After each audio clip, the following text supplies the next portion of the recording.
ഇപ്പോൾ ഒരു 1.5 വർഷം മുമ്പ് പെട്ടെന്ന് സീരിയസ് ആയി മെഡിക്കൽ കോളേജ് വെന്റിലേറ്ററിലായിരുന്നു 17 ദിവസം.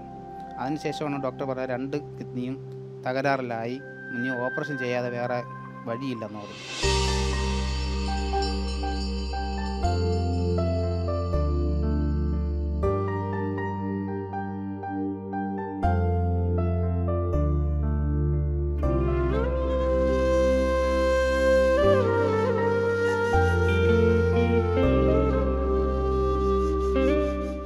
പണയം വിൽക്കാനും ഒന്നും ഞങ്ങൾക്കില്ല. ഞങ്ങൾ പിച്ചക്കാരെ പോലെയാണ് നടക്കുന്നത്.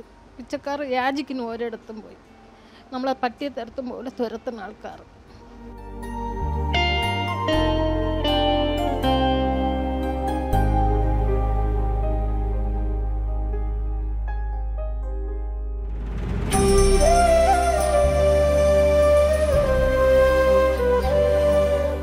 നമ്മളെ മോൻ്റെ അവസ്ഥ കാണിച്ച് പൈസ ചോദിച്ചപ്പോഴത്തേക്ക് അവർ തന്നതെന്ന് പറഞ്ഞ് 10 രൂപ. അപ്പം ഞാൻ പറഞ്ഞു വേണ്ട സാർ, ഞാൻ തിരിച്ചു കൊടുത്തു.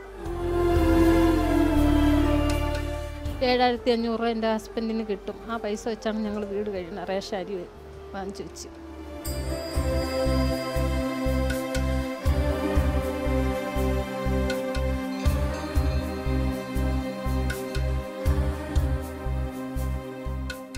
ഇത്രയും കാലം ഇല്ലാത്തടുത്ത് നമ്മൾ പോയി അവരുടെ അടുത്ത് 10 രൂപ പിച്ചയ്ക്ക് ചോദിക്കും പോലെ. അപ്പം അതൊന്നും നമുക്ക് ഇഷ്ടമല്ല. നമ്മളങ്ങനെ ജീവിച്ച് വളർന്ന്.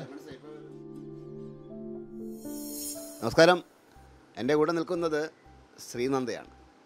ശ്രീനന്ദ ഇപ്പോൾ 1ാം ക്ലാസ്സിൽ പഠിക്കുന്നില്ല. അവളെ 2ാം ക്ലാസ്സിലോ 1ാം ക്ലാസ്സിൽ പഠിക്കും. ഇപ്പോൾ ശ്രീനന്ദയുടെ വീട്ടിൽ വരാനൊരു കാരണമുണ്ട്. വളരെ ദുഃഖമുള്ള ഒരു കാര്യമാണ്. അതുകൊണ്ടാണ് ഇന്നിപ്പോൾ ശ്രീനന്ദയുടെ വീട്ടിൽ ഞാൻ എത്തിയിരിക്കുന്നത്. ശ്രീനന്ദയുടെ അച്ഛൻ 31 വയസ്സുള്ള ഉണ്ണി, അദ്ദേഹത്തിന് കോവിഡ് ബാധിച്ചതിനെ തുടർന്ന് പിന്നെ അദ്ദേഹത്തിൻ്റെ കിഡ്നി 2ഉം ഫെയിലിയറായി. ഇപ്പോൾ ആഴ്ചയിൽ 3ഓളം ഡയാലിസിസ് നടത്തിയാണ് ഈ മോളുടെ അച്ഛൻ്റെ ജീവിതം നിലനിർത്തിക്കൊണ്ട് പോകുന്നത്. ഇപ്പോഴത്തെ സംഭവവികാസങ്ങളെന്ന് പറഞ്ഞാൽ ഉണ്ണിയുടെ അച്ഛൻ കിഡ്നി കൊടുക്കാൻ തയ്യാറാണ്. പക്ഷേ ചികിത്സയ്ക്ക് ഏകദേശം 10 ലക്ഷം രൂപയോളം വേണം. അതാണ് ഈ കുടുംബത്തിൻ്റെ ഇപ്പോഴത്തെ നിസ്സഹായാവസ്ഥ.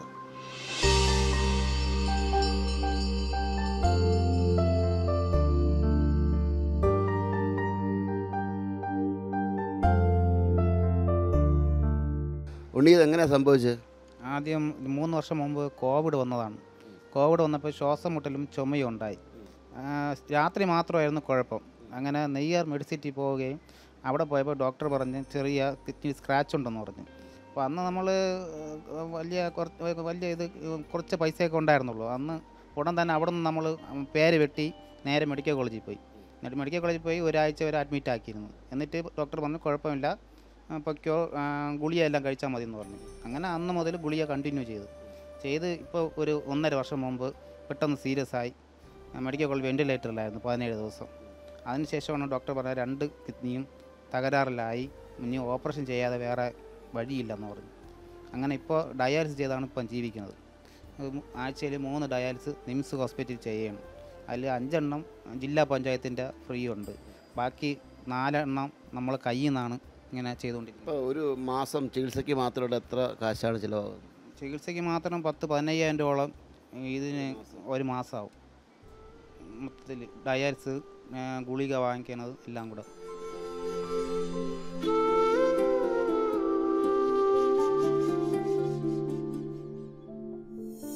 ഉണ്ണിയുടെ വൈഫുണ്ട് കസ്തൂരി, ശ്രീനന്ദയുടെ അമ്മ. എന്താണ് ഇപ്പം ഇതിനുള്ള പ്രതിവിധി? എന്താണ്? ഓപ്പറേഷനാണ് ഡോക്ടർ പറഞ്ഞത്. എത്രയും പെട്ടെന്ന് കിഡ്നി മാറ്റി വയ്ക്കണം. അച്ഛൻ തയ്യാറാണ്, പക്ഷെ അതിനുള്ള സാമ്പത്തികം നമുക്ക് തയ്യാറാണ്. അതിനുള്ള ടെസ്റ്റുകൾ ചെയ്തുകൊണ്ടിരിക്കുകയാണ്. പക്ഷെ അതിന് സാമ്പത്തികമായിട്ട് ഇതുപോലെ ആൾക്കാർ സഹായിച്ചിട്ടാണ് ഇതുവരെയും ചെയ്ത് പോകുന്നത്. അപ്പോൾ ഇനിയും പൈസ ആവശ്യമാണെന്ന് ഡോക്ടർ പറഞ്ഞു. ഇനിയും ടെസ്റ്റുകൾ ഒരുപാടുണ്ടെന്ന്. അപ്പോൾ അതൊക്കെ ചെയ്താലേ അദ്ദേഹത്തിൻ്റെ ഓപ്പറേഷനും കാര്യങ്ങളൊക്കെ നമുക്ക് ചെയ്യാൻ പറ്റുള്ളൂ. കസ്തൂരിക്ക് ജോലിയിലുണ്ടോ? ഇല്ല. ഈ വീട്ടിൽ വരുമാനം എന്താണ്? വരുമാനം അച്ഛൻ്റെ ഒരിതാണ്. അച്ഛൻ സെക്യൂരിറ്റി ആയിട്ട് പോവുകയാണ്. വേറെ എനിക്ക് ജോലിയില്ല. ഇപ്പം മോളെയും കൂടെ നോക്കാനുള്ള ഇതായതുകൊണ്ട് പോവാനും പറ്റുന്നില്ല. ഉണ്ണിയുടെ അമ്മയാണ്. അമ്മ ഹസ്ബൻഡ് കിഡ്നി കൊടുക്കാൻ തയ്യാറാണ്. ഈ കാശിൻ്റെ കാര്യമാണ് വിഷയം. കാശിൻ്റെ കാര്യമാണ് വിഷയം. മോന് ഈ കിഡ്നി വെച്ചാൽ എൻ്റെ മോന് ഈ കുട്ടിയെയും തള്ളയും നോക്കാനും വീട് ഒരു കയറക്കിടക്കടം പോലും ഇല്ല. വാടകയ്ക്കാണ്. പെയിൻ്ററായിരുന്നു മോൻ. ഇപ്പം ജോലിക്ക് പോകാതായിട്ട് 1 വർഷത്തിൽ കൂടെ ആയി. ചികിത്സയിലിരിക്കുന്നു. ഞങ്ങളുടെ ദുഃഖം ഡയാലിസിസ് ചെയ്യാൻ പോലും ഇപ്പം ശരിക്കും പറഞ്ഞാൽ കാശില്ല.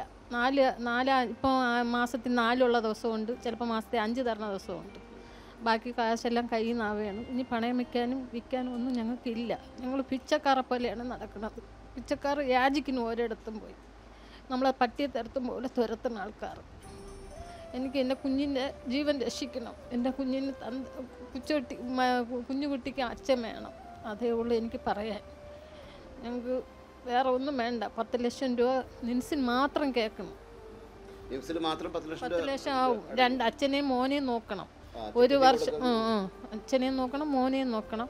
അത് കഴിഞ്ഞിട്ട് പിന്നെ അച്ഛനെ ജോലിക്ക് വിടാൻ പാടില്ല. മോനെ 1 വർഷം വെളിയിൽ പുറത്തിറക്കാൻ പാടില്ല. അതിൻ്റെ ട്രീറ്റ്മെൻറ്റിൻ്റെ പൈസ മാസം 10,000 കയ്യിൽ വെച്ചിക്കണമെന്നാണ് ഡോക്ടർ പറയണത് ടെസ്റ്റിന് പോകുമ്പം. പിന്നെ ഫുഡ്, കുഞ്ഞിൻ്റെ കാര്യം, കുഞ്ഞിൻ്റെ അമ്മയുടെ കാര്യം, ഇതെല്ലാം ഞങ്ങൾ നോക്കണം. 7,500 രൂപ എൻ്റെ ഹസ്ബൻഡിന് കിട്ടും. ആ പൈസ വെച്ചാണ് ഞങ്ങൾ വീട് കഴിയുന്നത്. റേഷൻ അരി വാങ്ങിച്ച് വെച്ച്. അതുകൊണ്ട് എല്ലാവരും തന്ന് സഹായിച്ച് എൻ്റെ മോൻ്റെ ജീവൻ തിരിച്ചു തരാൻ ഞാൻ എല്ലാവരും അടുത്ത് സഹായം തേടുന്നു.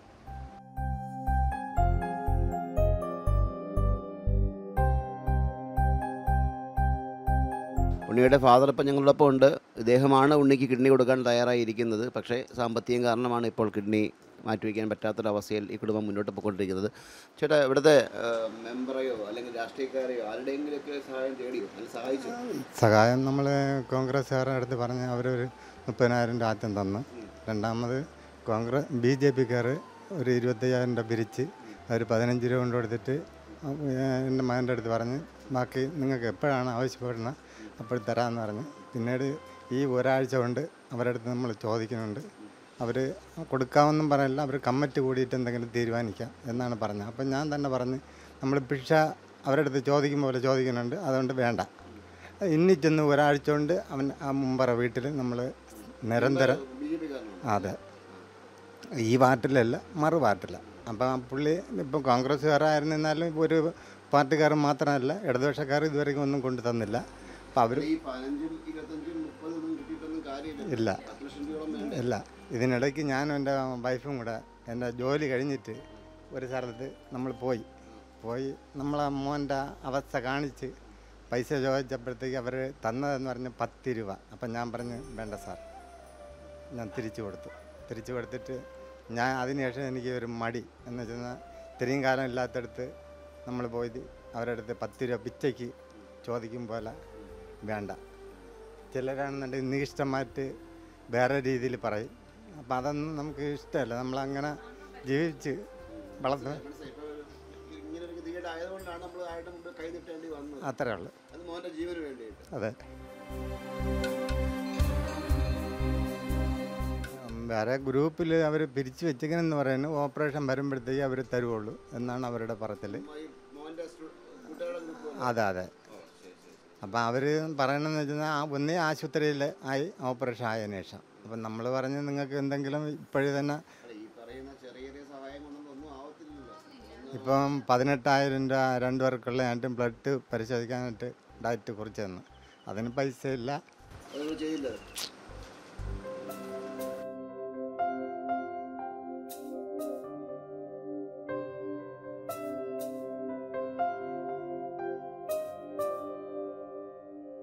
സ്വന്തം ഭർത്താവിൻ്റെ, സ്വന്തം മകൻ്റെ, ഈ 6 വയസ്സുള്ള കുട്ടിയുടെ അച്ഛൻ്റെ ജീവിതത്തിന് വേണ്ടിയാണ് ഇവർ യാചിക്കുന്നത്.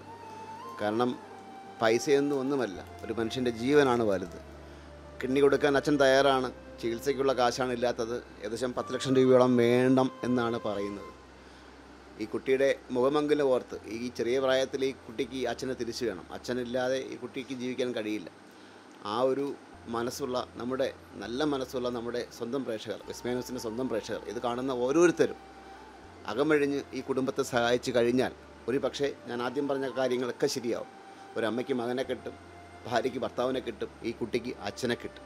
സന്മനസ്സുള്ളവർ സഹായിക്കുക. വിസ്മയ ന്യൂസിന് വേണ്ടി ക്യാമറമാൻ അരുൺ സാഗറിനൊപ്പം ശ്രീത് മാരാർ, സൈനിങ് ഓഫ്.